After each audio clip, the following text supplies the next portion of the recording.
Ang daming pira. Nakakamada.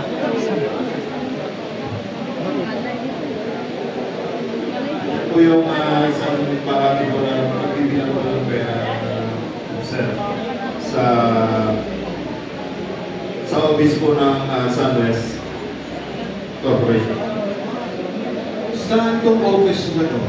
Sa Tectile po, sa may... Ay, dito Valley Verde. Hindi po sir. Ah, hindi. Next.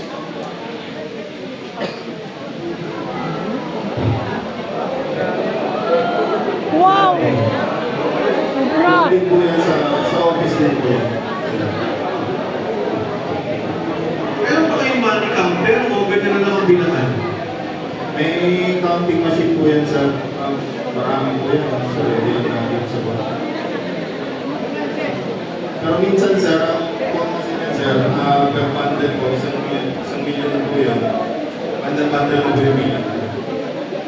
Ito, ano lang, may mga oras pa na nababawasan yung pera sa pag-deliver sa inyo. Pag-deliver ninyo. Kaya magre-reklamo kay Mark o kay Paul. Kulang. Meron sir, nagre-reklamo yung rate compromise po. Isang kulang po yung delivery. Magkano daw kulang? Hindi ko lang